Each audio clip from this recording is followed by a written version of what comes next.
Welcome to Reluctantly Supernatural in an Age of Reason, the podcast where we explore the place of the supernatural gifts of the Holy Spirit in our lives and in the church. Our hosts, Pastors Mark Cowpersmith and Bob Maddox, combine their years of ministry experience to address the issues of the prophetic gifts in our modern world. Join us as they interview their guests from a wide variety of spiritual leadership backgrounds, as they share their insights on the place of the supernatural in the church and the world. And now, our hosts, Mark Cowpersmith and Bob Maddox. Welcome to Reluctantly Supernatural, the podcast. We're here again with Dr. Wayde Goodall. The first one was really great. If you didn't see it, you really should see it. You'll even end up laughing a lot. You'll laugh some more in this one, especially about his the beginning of his talk about Christian dating. It's kind of humorous.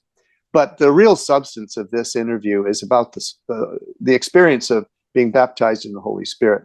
We get into what the nature of that experience is and why it differs from person to person. And it's not a program. We don't run a program on people. It's an encounter with a person. And so we look at that, and we look at the emotional content of it, why it's there sometimes, but other times it isn't, but end in a really good discussion of why God gives the Holy Spirit. And I don't want to spoil it by telling you, but I think you're going to enjoy it. So let's hear what Dr. Goodall has to say. My life, I never could have predicted my life. You know, all I wanted to do is tell people about Jesus. And I stopped dating. You know, dating scared the death out of me because they didn't know how to do it in a Christian way. And I remember, but church girls freaked me out too. You know, one girl in the church, that little church, said, God told, she's pretty and all that, but she said, God told me I was going to marry you. I said, well, really? I'll wait until he tells me, you know. And so I did take her out to dinner one night, and I took her back to her house, and she put the make on me. And it just freaked me out. I said, please, go. You know, so wow. I walked her to her door, but I never wanted to date again. Then, you know, about a year later, I met my dear wife, Roz, and in a Christian coffee house in San Diego. And she came in, and wonderful Christian lady, grew up in a strong Christian home. And I looked at her and I said, hey, Lord, how about you, me, and her? So that's the way it's been for it's 50 years. Yeah, that's right. The hunted became the hunter.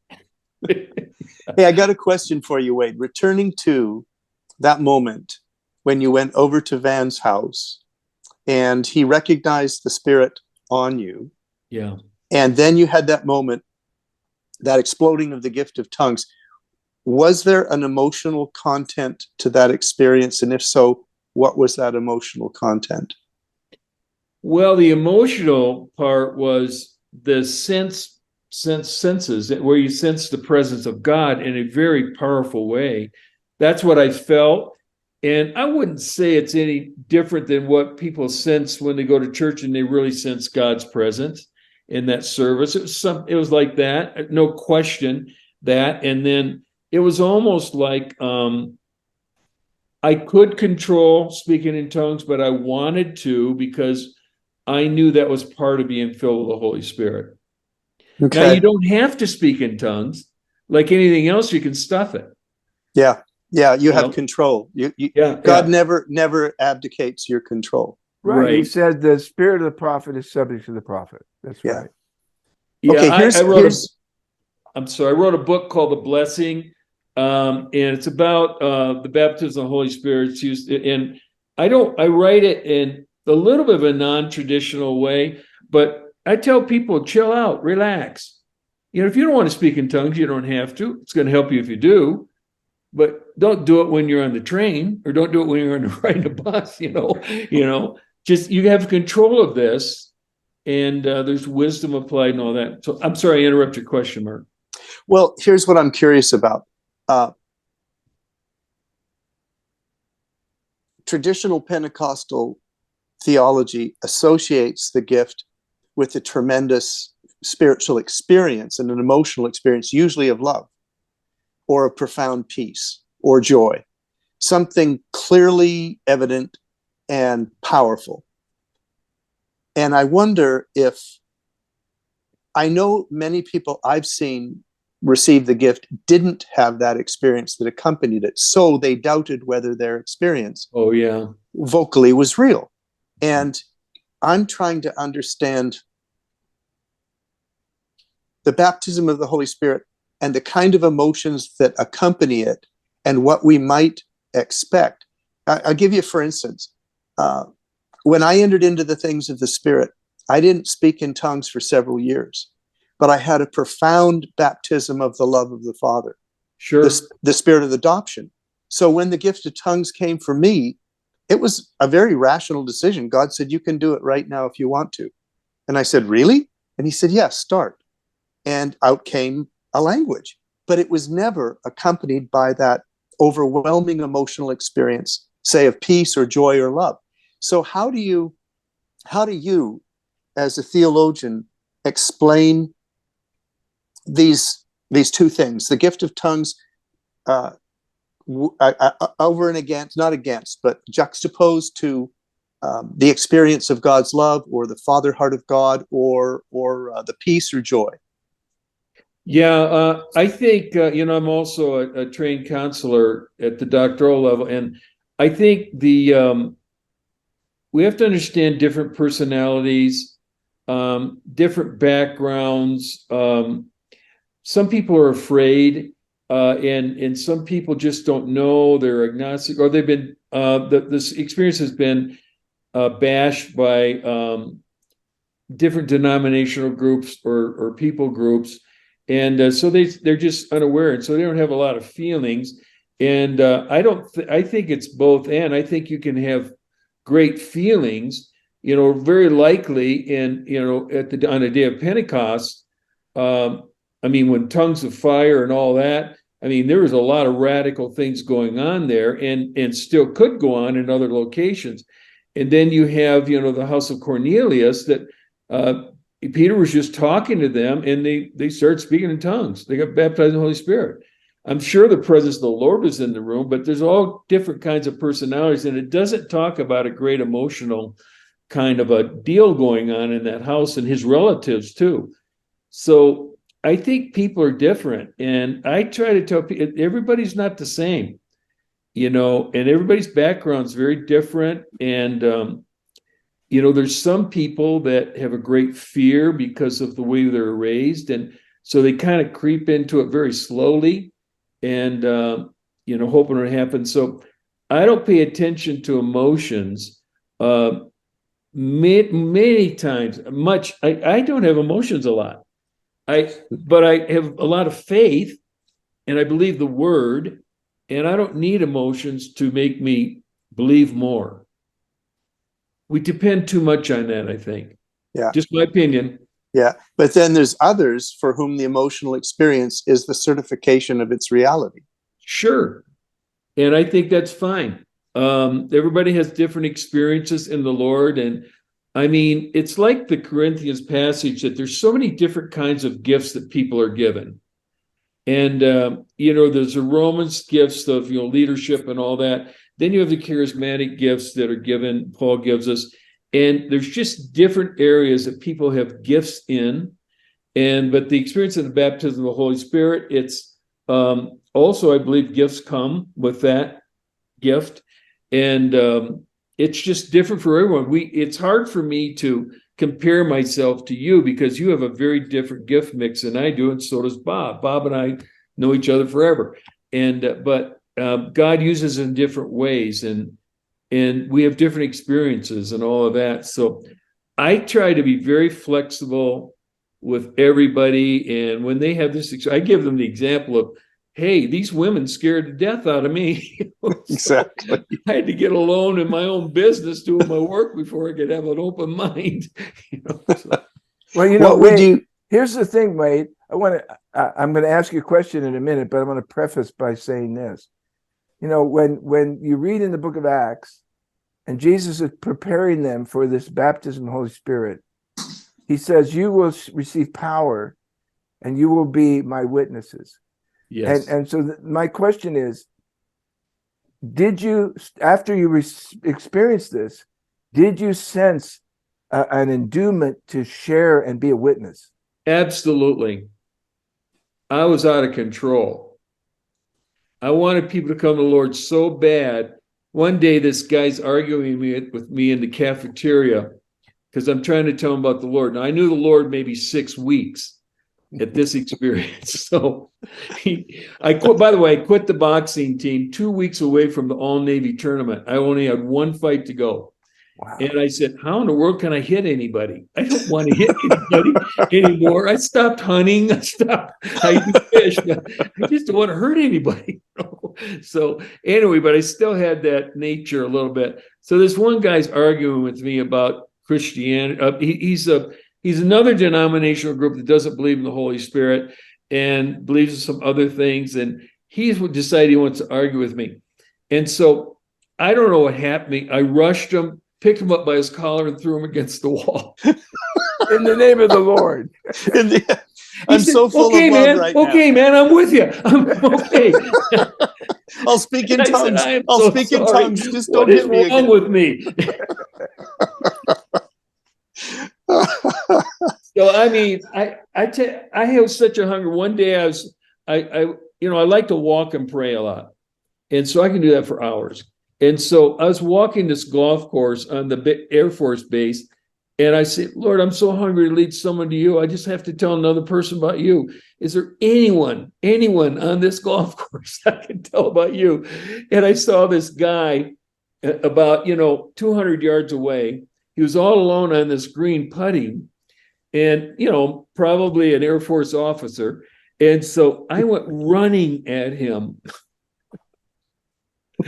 Running. He thought, who is this madman? I thought God answered my prayer. And by the way, I think he did. But the way I decided to handle it, because if people know me now, I'm a very calm person. You are, yeah. But I went running after him, and I ran up to him and said, Sir, have you ever heard of Jesus Christ? He looked at me like, well, not really. He didn't know what to say. I said, can I tell you about Jesus Christ? He said, well, okay. And so I told him for like 2 minutes. And I said, if you believe in your mouth and confess with your heart that Jesus Christ is Lord, you will be saved. Don't you want to do that? And he said, well, okay. I had the guy on his knees in 5 minutes.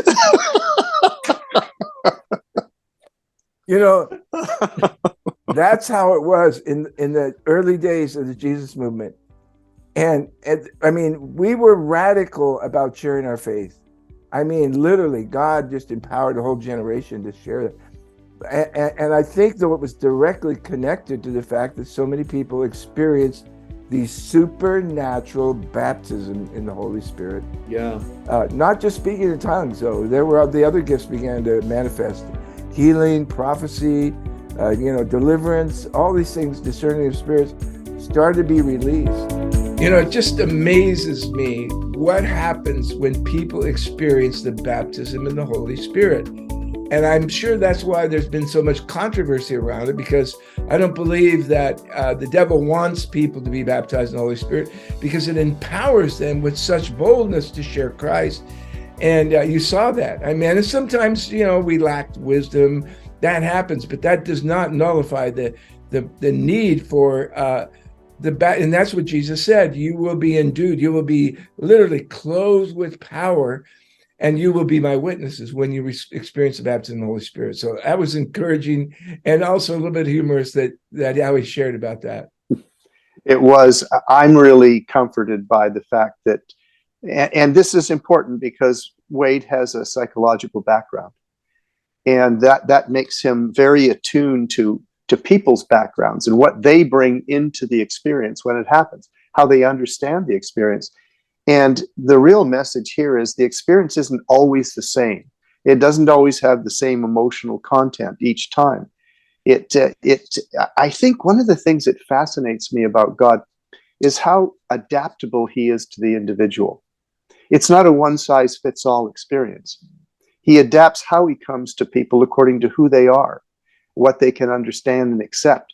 But I think that commonality that you brought out, Bob, in every experience is that it's an experience of power in order to become witnesses for Jesus Christ.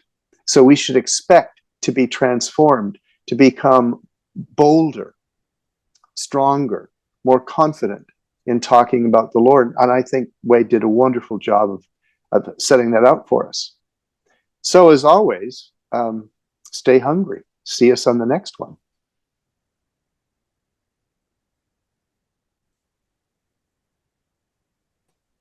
Welcome to this third Reluctantly Supernatural podcast. Our guest is Dr. Wayde Goodall. And in this episode, Bob asked him a question about what we can expect in the supernatural lifestyle, in particular, his stories of living a supernatural lifestyle. He talks about boldness again, as we did in the last episode, has a great story about dedicating a building in South Africa, a school for AIDS orphans, and finding out that he's being cursed. While he's doing the dedication, he's being cursed by a warlock. And the boldness that came over him to confront this warlock is really, really fascinating. But then we go on to talk about institutionalized evil. How does evil present itself in a sophisticated Western culture like the United States of America? So Wayde has a lot to say about that, and we have a lot to learn from it. So without further ado, let's turn it over to Wayde.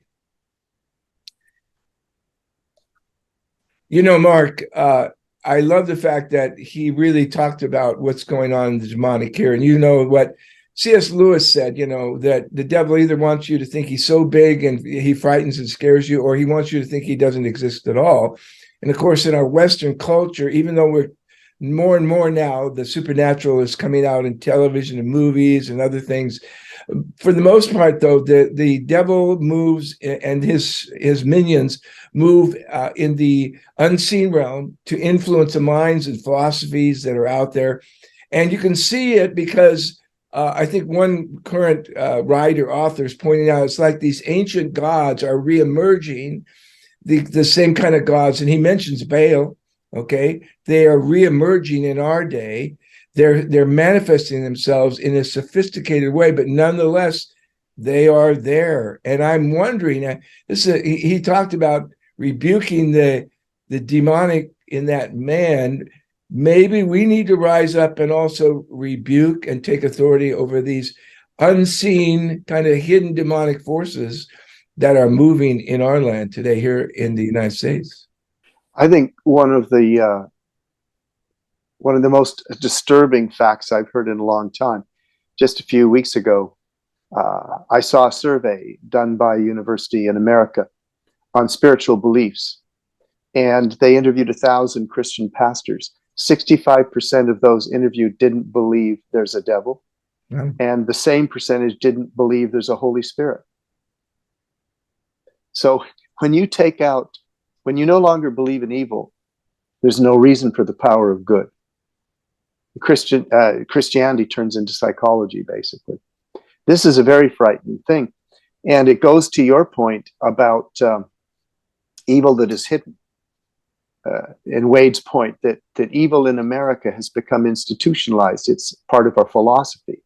It's taught in universities. It's a philosophy. The isms, I call them, that destroy a culture. And that's what we're up against. It's a fight for the minds of people and what they choose to believe. Yeah, it's very chilling, but Wayde did a very good job of explaining it. You know, and I want to comment too. We talked about the baptism of the Holy Spirit, and it's the gateway to the gifts of the Holy Spirit. And one of those gifts is the discerning of spirits. And it's almost like you begin to understand the unseen realm on a new level, not just mentally, not just psychologically, but you begin to perceive that. It almost reminds me of Elisha's servant when he prays for him that his eyes are open and he suddenly sees into that unseen realm. Another reason for you, if you have not experienced the baptism of the Holy Spirit, you who are listening, another reason to seek God, that he will empower you and gift you and open your eyes to the unseen realm. Absolutely. So, as we always say, stay hungry. You've been listening to the Reluctantly Supernatural podcast with your hosts, Mark Cowpersmith and Bob Maddox. Be sure to check out our website at www.reluctantlysupernatural.com or visit our YouTube channel, Reluctantly Supernatural, for more videos and podcasts. To get a copy of our book, Reluctantly Supernatural in an Age of Reason, you can purchase it at Amazon.com or order it directly from us at our website, www.reluctantlysupernatural.com.